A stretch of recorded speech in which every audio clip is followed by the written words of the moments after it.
Tadi saya sebutkan bahwa kalau kita itu berinvestasi itu dengan jangka pendek, secara Ya. otomatis kita nggak boleh cari yang risikonya gampang naik, gampang turun.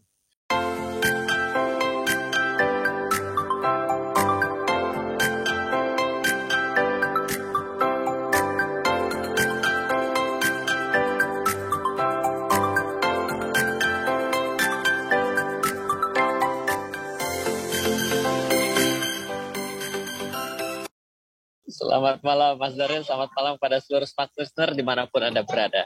Ini posisi lagi di mana nih? Di Terminal 3, Oh, ngapain jauh-jauh amat? jaga protokol bandara. Oke, oke, oke. Tapi yang penting sehat ya Mas Ryan ya. Alhamdulillah sehat, thank you. Mas Ryan, Oke, thank you. Nyita waktunya sebentar nih, sejam aja nih. Kita bicara santai, mengenai siap. investasi. Tadi kan sub judulnya kalau udah investasi itu harus memahami banyak hal gitu ya. Tapi Ya. mungkin kasih big picture-nya dulu Mas Ryan. Kenapa orang itu masih begitu tertarik terhadap investasi walaupun mereka tuh nyemplung dulu tanpa harus mikirin ini dan itunya. Nah, prosentasenya bagaimana kira-kira antara yang paham banget berinvestasi dan belum paham tapi nekat untuk investasi? Silakan Mas Ryan. Iya, jadi di masyarakat kita ini dibagi menjadi dua golongan besar, yaitu Oke. adalah orang yang pertama itu ada golongan ketiga, tapi kita tidak akan bahas. Ini adalah golongan yang di tengah-tengah. Kita akan bahas dua yang ekstrim sekaligus. Yes. Itu orang pertama yang tiba-tiba dia investasi karena dia pernah dengar dari temannya dan dia semangat sekali masuk tanpa memiliki ilmu apapun.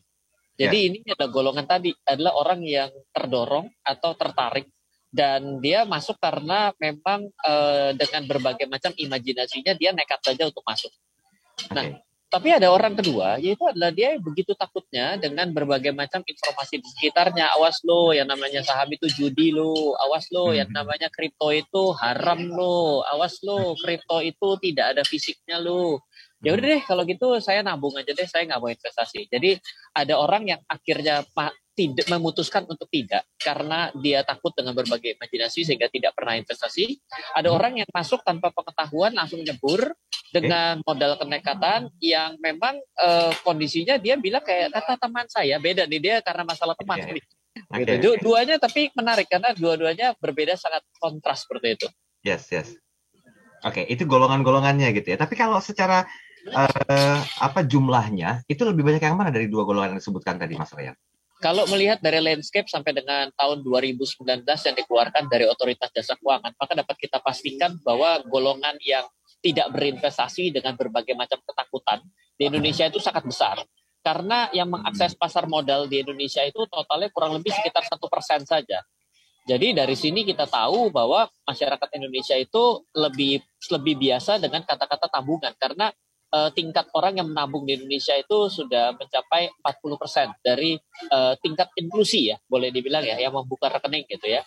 Mhm. Namun berbicara mengenai pemahamannya itu sisa separuhnya lagi seperti itu. Jadi Mhm. kita mendapati satu masalah adalah banyak orang yang memiliki sesuatu tanpa dia paham apa yang dia miliki.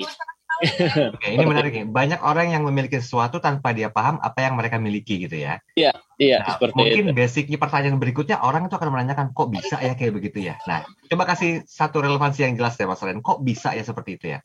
Oh, ini ada salah satu apa namanya penghimpun atau menggawangi driver-driver online itu tiba-tiba kan ada seribu drivernya yang diberikan saham ya. Oh Mereka iya, itu iya. kan mereka 1.000 orang itu apa iya tahu yang namanya saham itu apa gitu ya. Ah, ah, ah. Tiba-tiba dia diberikan ya, karena diberikan ya dia terima. Nah itu, tapi kalau ditanyakan apakah Bapak mengerti yang namanya apa itu saham, nggak tahu. Saya dikasih sama perusahaan saya, jadi ya Ya. 1.000 ini lah saya yakin yang tahu saham itu apa ya mungkin 1.000, mungkin 10 atau mungkin satu orang gitu. Mhm. Iya itu bukti dari memiliki tanpa paham, Ah, gampang saja. oke, oke, oke, oke. Jadi sebetulnya contoh nyatanya tuh ada ya Mas Ren, dan juga sudah terlihat ya. Baru Cuman hanya kejadian. iya, baru kejadian memang. Ya, saya sempat baca berita. Tapi mungkin mereka itu butuh butuh satu kepastian tentang apa yang diberikan itu dan bagaimana kelanjutannya.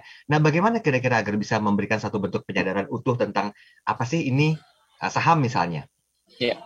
Gini, kalau kita berbicara pemahamannya sebenarnya orang yang lebih gampang berbicara mengenai investasi itu harus dari lebih gampang itu mencoba secara langsung. Jadi sebenarnya dengan dari dibukakan rekening saham itu sebenarnya adalah suatu cara yang paling gampang.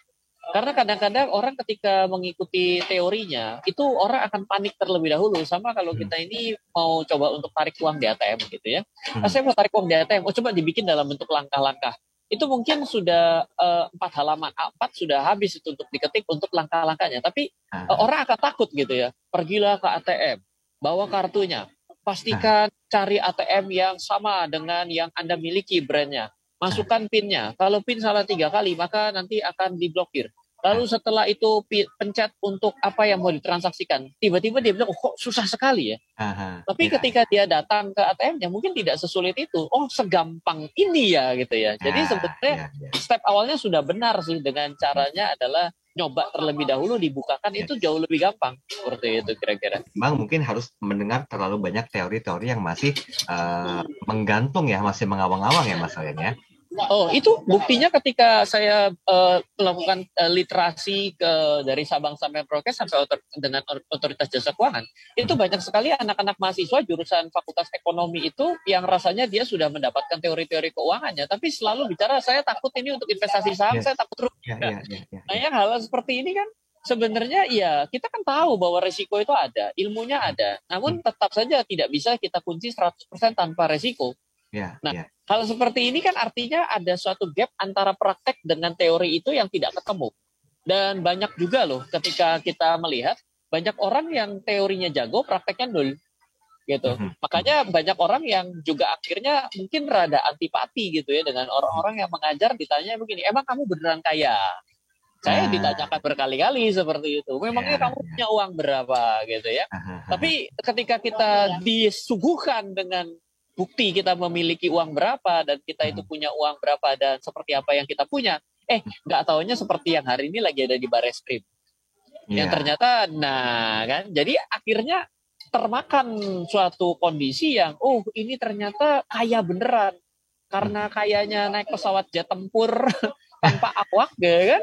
Saya jadi percaya mau belajar trading sama dia. Nggak taunya hal yang manipulatif yang dilakukan. Jadi ini terjadi di masyarakat kita yang akhirnya kita akan punya krisis kepercayaan. Kita mau percaya sama siapa? Oke, tahan sebentar, kita perlu break dulu. Jangan terlalu kenyang untuk mengunyah informasi ini di sesi pertama, karena kita masih punya 3 sesi ke depan. Bisa dibilang investor kecil-kecilan dulu deh kita ngelihatnya, yang mungkin angkanya belum sefantastis orang Mas Ryan Filbert yang menginvestasikan sekian banyak dolarnya dalam satu jadi bocorin usaha tuh saya itu ya. Pokoknya begitulah ya. Nah, batik. Kerjanya batik lagi nih. Batik penokohan ya. Mas, kalau kita melihat tentang judul kita, Mas, investasi, pahami aset alokasi. Nah, mungkin per definisi boleh dulu dikasih gambaran ini aset alokasi pengertiannya seperti apa, Mas Ryan? Aset alokasi itu adalah mengalokasikan aset itu penting sekali. Jadi ketika kita misal ya punya uang gitu ya, kita tidak bisa punya uang itu tiba-tiba, misal saya punya uang 1 juta, ya sudah saya akan full belikan emas. Saya akan full berikan kripto. Saya akan full belikan menabung gitu. Itu berarti tidak memberikan suatu alokasi yang baik loh. Kenapa begitu? Karena kita harus tahu ada aset yang gampang naiknya dan gampang turunnya. Ada aset yang stabil. Misal ya, kalau kita bicara secara aset alokasi itu pemahaman pertama yang harus kita perlu ketahui bahwa ada aset yang kelihatannya aset padahal bukan aset. Nah, ini kalau kita sampai tidak bisa mendefinisikan yang seperti ini, itu nanti kita bisa begini, tenang, saya mau udah investasi. Padahal ternyata dia itu bukan sedang investasi, tapi sebenarnya dia lagi digerogotin. Mana ada sebuah aset yang kelihatannya aset bukan aset? Ada. Contohnya kalau kita punya kendaraan.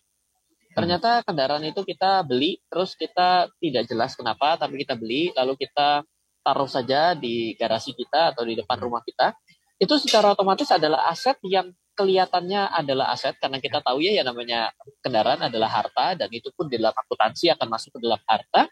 Ternyata kalau kita hitung-hitung, bukannya sering ngasih duit, tapi lebih banyak habisin duit. Contohnya harus diservis, harus bayar STNK, harus perpanjang lagi, harus bayar ganti aki, ganti ban dan lain sebagainya. Loh kok kayaknya mestinya kan saya harus terima duit ya. Kalau kata orang investasi itu kan harusnya untung, cuan gitu. Ini malah duit keluar mulu. Nah, kenapa? Karena ada aset yang kelihatannya aset tapi lebih banyak liabilities-nya. Jangan sampai kita seperti itu. Nah, jadi kalau yang penting ketika kita berbicara mengenai gaya berinvestasi, sebenarnya kita pertama itu tidak terlalu penting sebenarnya asetnya apa fisiknya. Yang penting adalah kita tahu apakah barang ini menghasilkan uang buat kita atau tidak. Kalau bisa menghasilkan uang, ini berarti kemungkinan aset loh ya, bukan pasti aset, kemungkinan aset. Nah, ini di bagian pertama. Nah, sekarang ketika kemungkinan aset loh, kok bisa kemungkinan aset? Nah, karena aset itu ada dua, yaitu satu yang ketika kita miliki harganya bisa naik, padahal kita nggak ngapa-ngapain harganya bisa naik.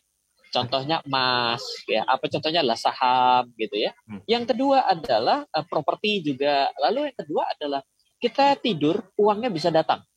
Kok bisa tidur uangnya datang? Contohnya deposito, tidur pun uangnya datang. Kan nggak perlu pergi ke bank setiap hari absen siaga jam 9 pagi, maka deposito bunganya baru dikirim. Kan nggak begitu. Ya.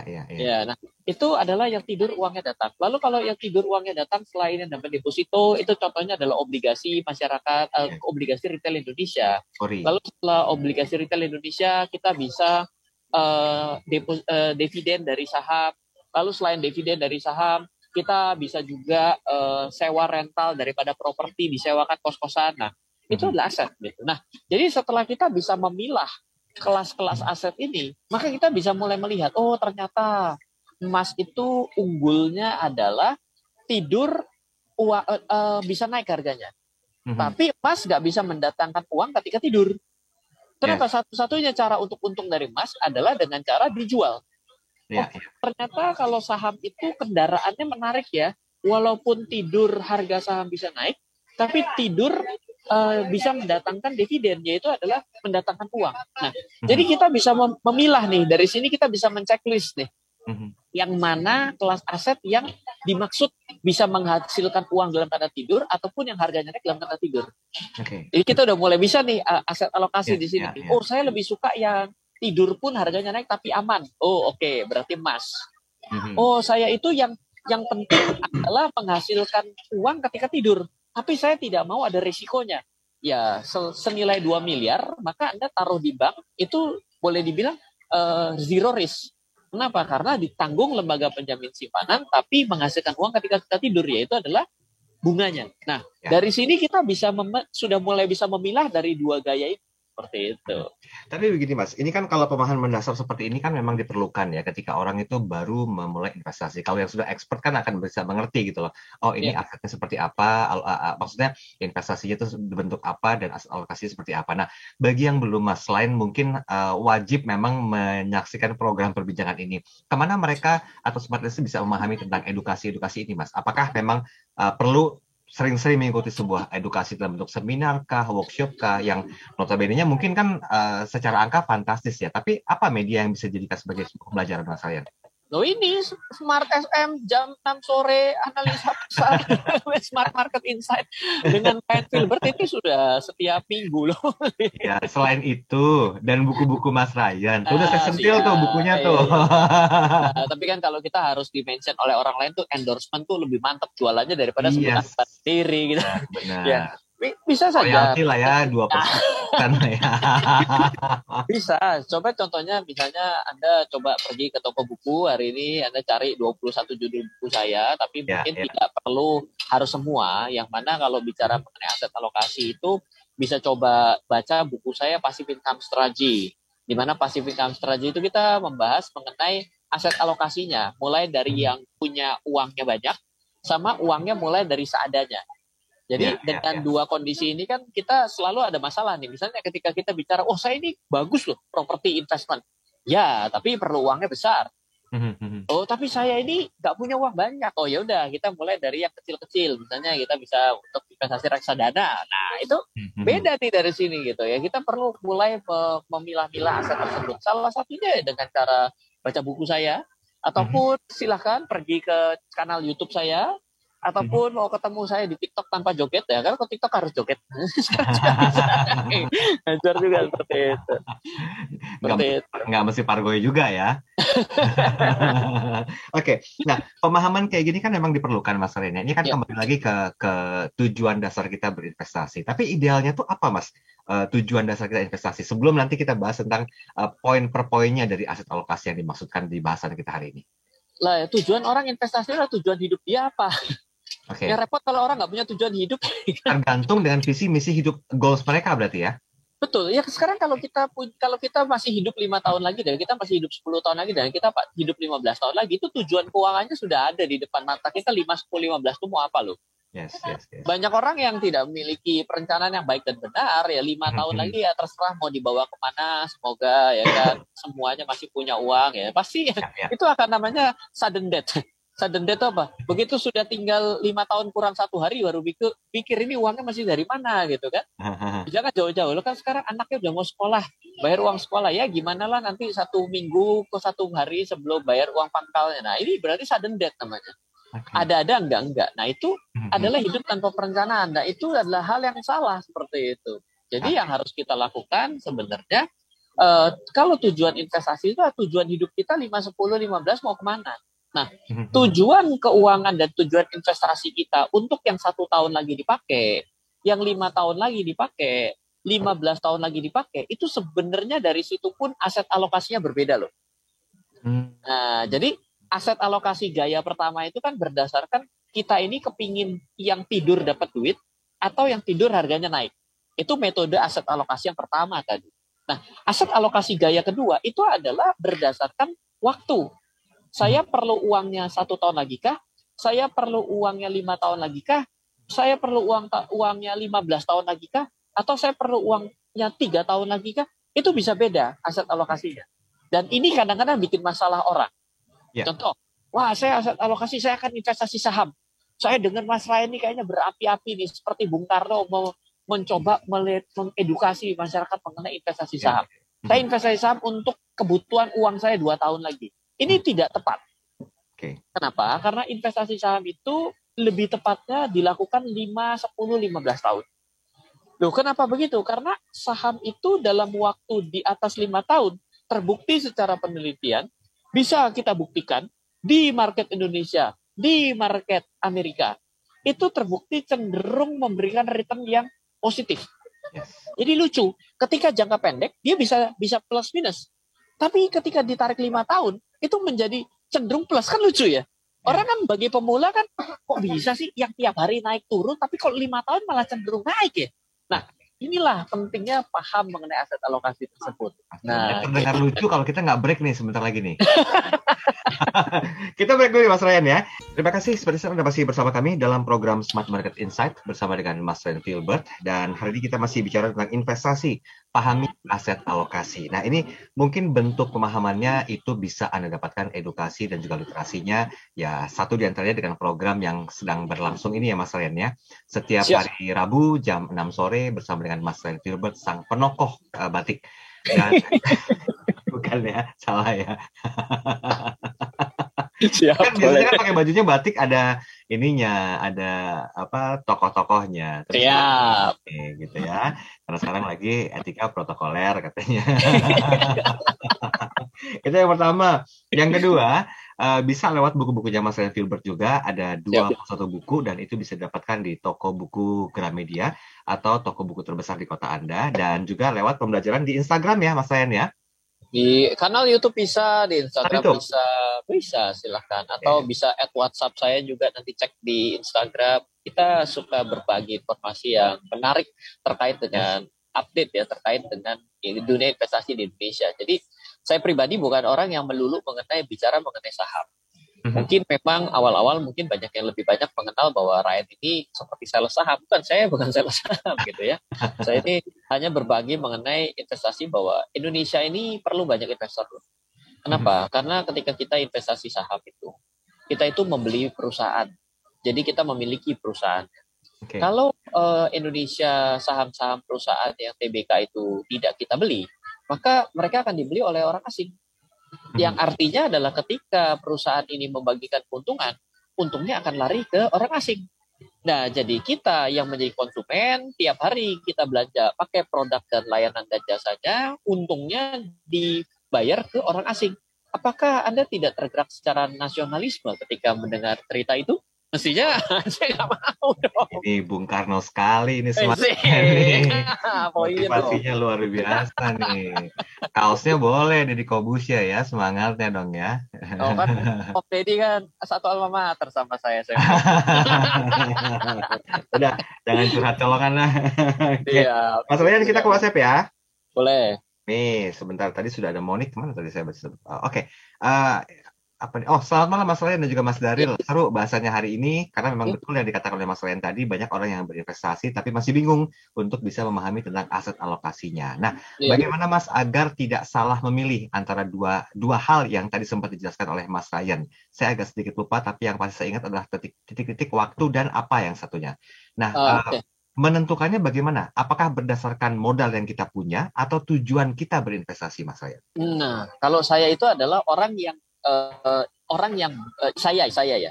Saya itu selalu yang goals oriented. Kenapa?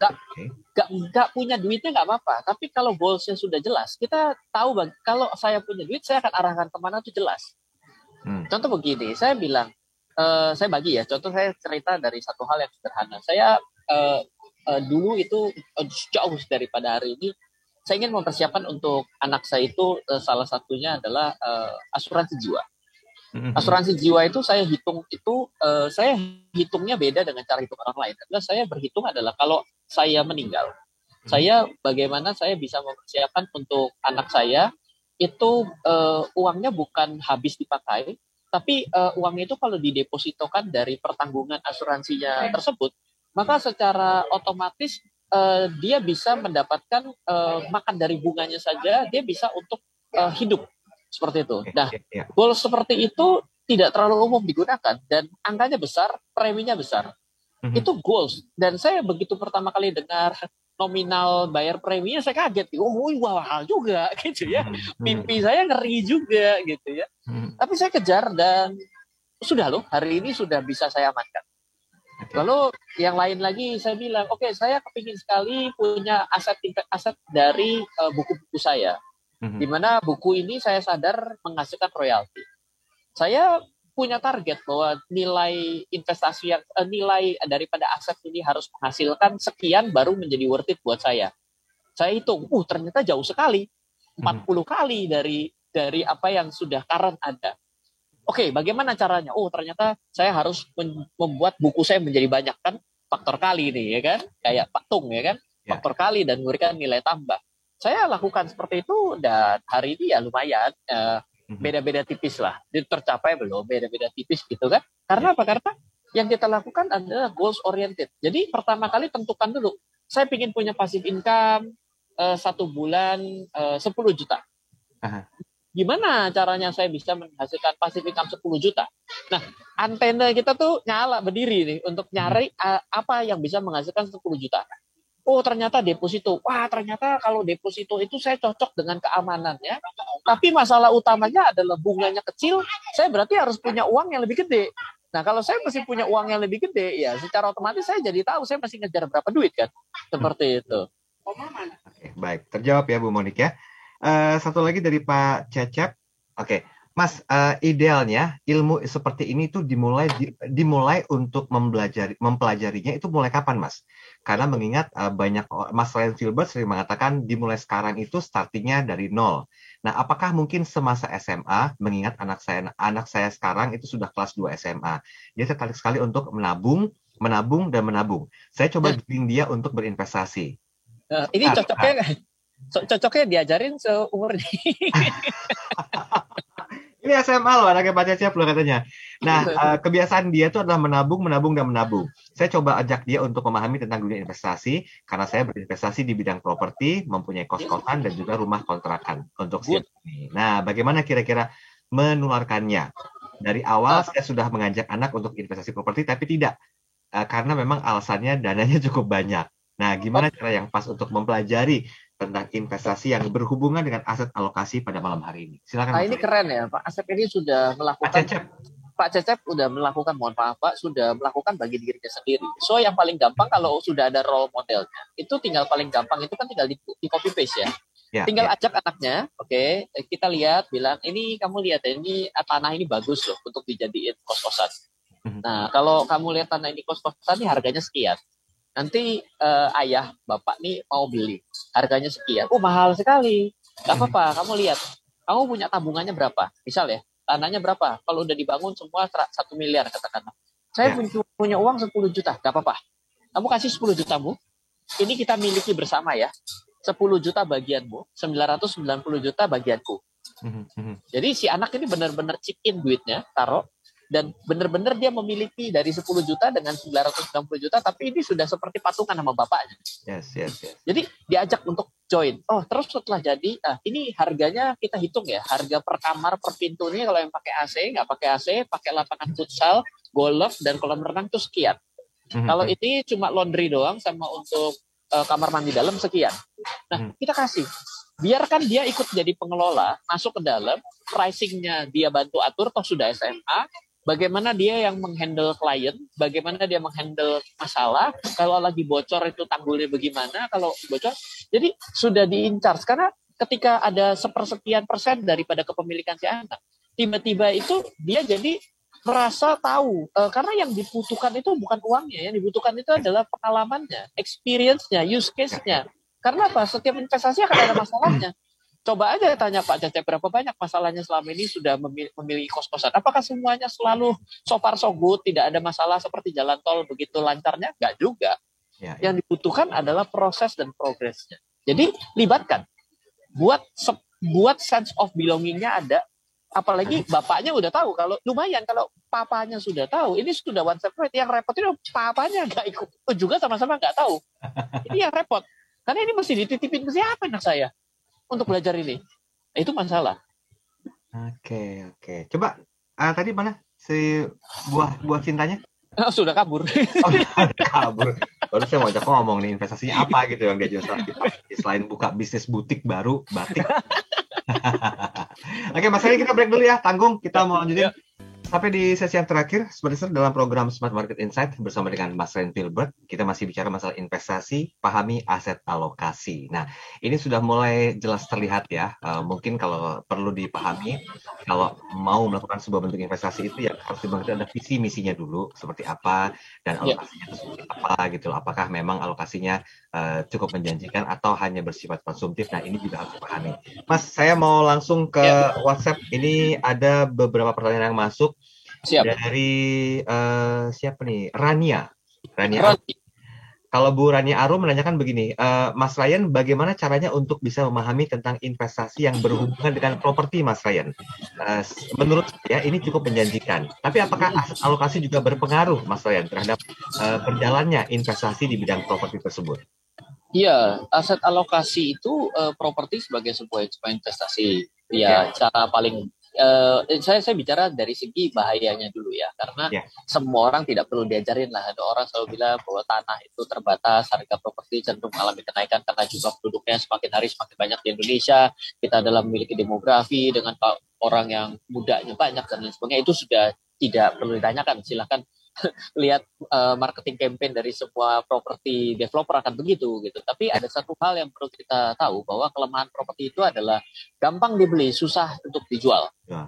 Tidak bisa cepat. Oh, kamu salah ngomong begitu, Ryan. Jual properti gampang. Iya, tapi tidak akan pernah lebih cepat daripada menjual emas. Kalau jual emas itu tinggal pergi ke toko manapun, apalagi emasnya itu adalah LM Antam Platak ya kan, bentuknya begi kotak itu, ke toko emas manapun langsung detik itu juga cair. Mau berapa ratus gram pun pasti ada yang serap. Dan harganya tidak akan ada tawar-tawaran gitu ya. Paling juga cuma masalah tegak, sertifikat berdiri, miring, diagonal, hologram, seri baru, seri lama, tapi tetap aja paling selisih 50.000 gitu ya. Tapi kalau properti tidak bisa. Jadi kelemahan properti itu ya seperti itu, yaitu ketika once Anda salah, Anda mau balik lagi, Anda repot karena bisa jadi gampang belinya, jualnya susah. Nah, cara paling bagus, ini jurus saya terbalik. Cara paling bagus adalah belajarlah jadi agent properti terlebih dahulu.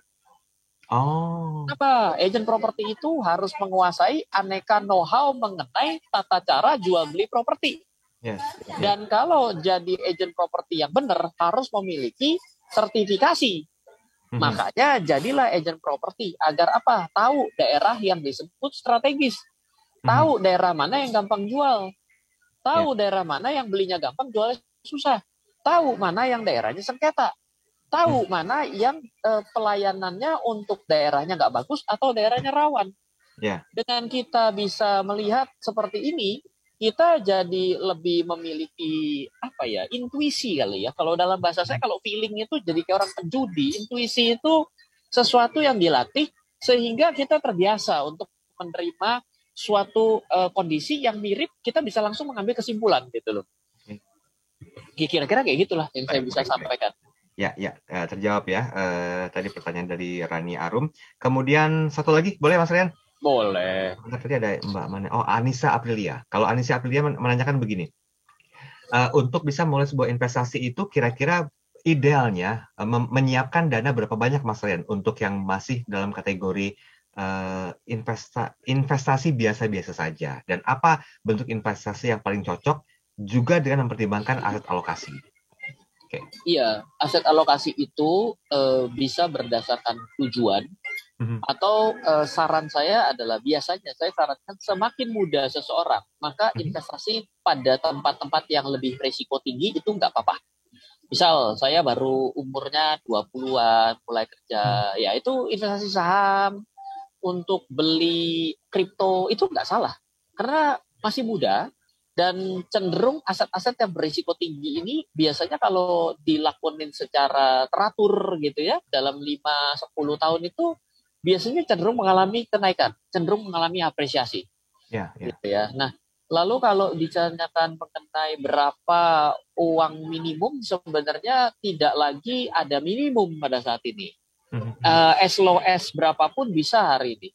Yang 10.000 saja bisa mulai reksadana, mulai dari 4.000, 5.000 sudah bisa mulai investasi emas, mulai dari 50.000 sudah bisa beli kripto, 50.000 sudah bisa mendanai di peer-to-peer lending, ya. ya. Lalu bisa beli saham mulai dari 100.000 rupiah, bisa beli obligasi Republik Indonesia untuk retail itu adalah 1 juta rupiah. Mhm, Ya ini kan sebenarnya angkanya kayaknya nggak kaget ya dengernya gitu ya. Oh, 1 juta gitu ya. Beda sama saya dulu mulai. Berapa ya untuk bisa buka rekening reksadana? Murah Mas Ryan, 45 juta. Oh, 45 juta kan gitu loh. iya, Dan iya. masih begitu sehari-hari ini dengan 45 juta gitu. Jadi Ah, sudah tidak relevan alasannya menurut saya. oke, baik. Satu lagi yang terakhir, ini dari Nah, Ida. Eh, baik. oh, Mbak Ida bilang gini, tadi saya sempat dengar tapi sempat terputus tentang bukunya Mas Ryan. Apa buku yang cocok sesuai dengan bahasan malam hari ini?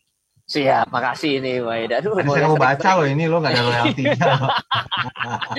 Oke, coba ya, Bu Ida boleh coba cari buku saya, judulnya lah Passive Income Strategy.